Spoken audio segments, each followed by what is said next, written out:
Hola fanáticos y fanáticas, la noticia de hoy es: así han evolucionado los mandos de las consolas.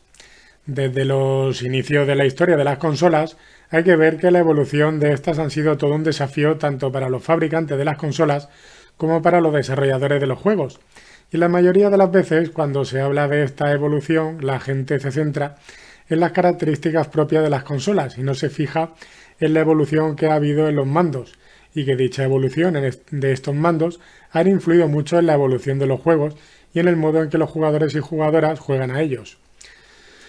Cuando un jugador o jugadora piensa hoy en día en un mando de la consola, tiene en mente una imagen concreta. Posiblemente sea un mando de 8 botones frontales, 4 traseros y 2 palancas. A través de estos controles pasan todas las acciones que podemos realizar en un videojuego. Pero hay que saber que hasta llegar aquí los mandos han tenido una gran evolución y esta evolución sigue cada día.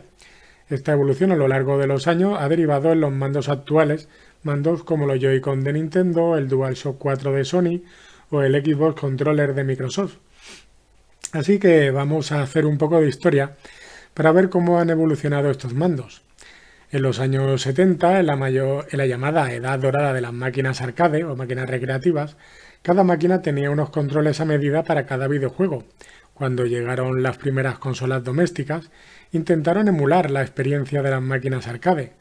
Estas consolas tenían que aportar un mando de control lo más parecido posible a lo que se podía encontrar en las máquinas arcade. En este sentido, con la aparición de la consola Atari 2600, esta incluía el mando CX40, uno de los mandos más relevantes que marcaron una época, el clásico joystick con botón de la consola. Hasta el lanzamiento de la consola NES a inicios de los años 80, no había habido un mando, digamos, referente. Eran muchas las consolas que se lanzaban al mercado y cada una sacaba un mando con sus especificaciones para cada juego. La falta de un estándar en la cuestión de los mandos era un problema grave de cara a los desarrolladores y a los propios jugadores. Por este motivo, cuando se lanzó la consola NES al mercado en el año 1982, con un único mando compatible para todos los juegos de la consola, se estableció un estándar. Todos los juegos tenían que pasar por los mismos botones. Pero esa no fue la aportación principal, sino el resultado de un éxito en los mercados internacionales. La aportación vino con el esquema que se estaba estableciendo entre la consola de Nintendo y la otra gran contendiente de la época de nuestros salones, la consola Sega Mega Drive. Ambas contaban con mandos relativamente similares, con un D-pad dedicado al movimiento y botones para las acciones.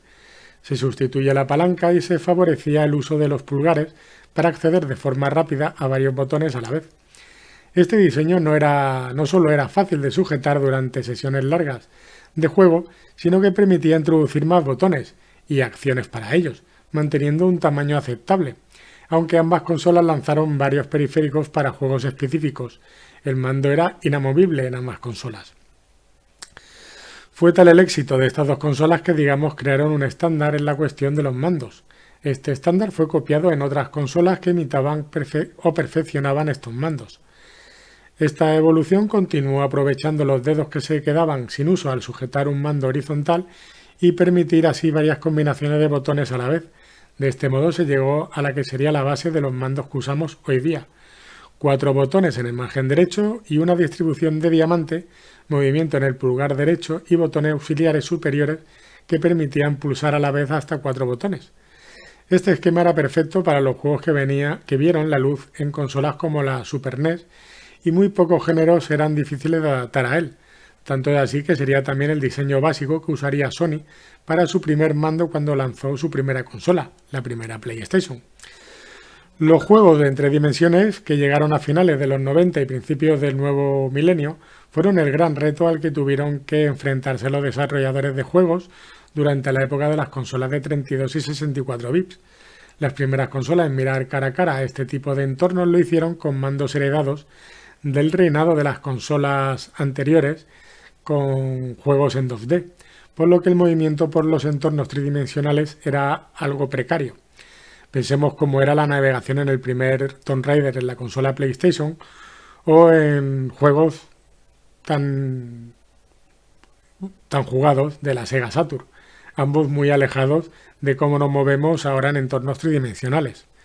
Con la llegada de la Nintendo 64, esta contaba con un mando creado por la división de I+D+I de la compañía, que se inspiró en las palancas analógicas tradicionales y la integró en un mando horizontal con el que había aparecido hasta ahora en consola de la compañía. La idea detrás del mando de la Nintendo 64 era clara, un mando que integrara todos los modos de jugar a la consola. Una filosofía que permitió que muchas empresas copiaran la idea y comenzaran a añadir la palanca de control en los mandos. No sería hasta la sexta generación de consolas cuando los entornos tridimensionales comenzaban a hacerse más complejos y a reclamar más control. Aquí era donde entra el Dual Analogic de Sony y su doble palanca.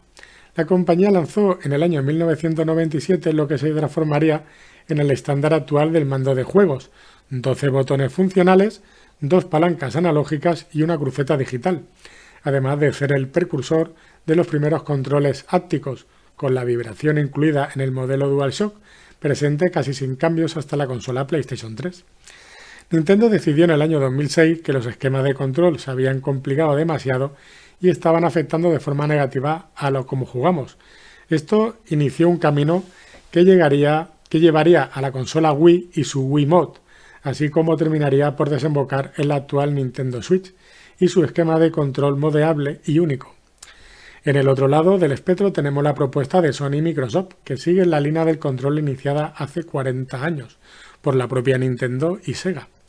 Actualmente los mandos están viviendo un nuevo cambio. La aparición de juegos competitivos online y la necesidad de adaptar la versatilidad del teclado y el ratón han derivado en la aparición de nuevas palancas y botones en nuestros mandos, mientras que el rumbo de la industria parece apostar por nuevas formas de movernos y de ver nuestros juegos con la realidad virtual y los controles ápticos, un camino en el que en materia de control aún estamos empezando, pero que deseamos ver dónde nos lleva. Así que, como siempre digo, el tiempo nos dirá lo que nos deparará el futuro.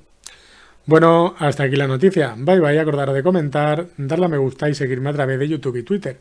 Os recuerdo que a través de Twitter iré subiendo enlaces de noticias interesantes de otros medios para que os mantengáis bien informados. Recordad activar la campanita en YouTube y en Twitter para que os avisen cuando hay una nueva noticia. Hasta pronto y gracias por seguirme. Adeu.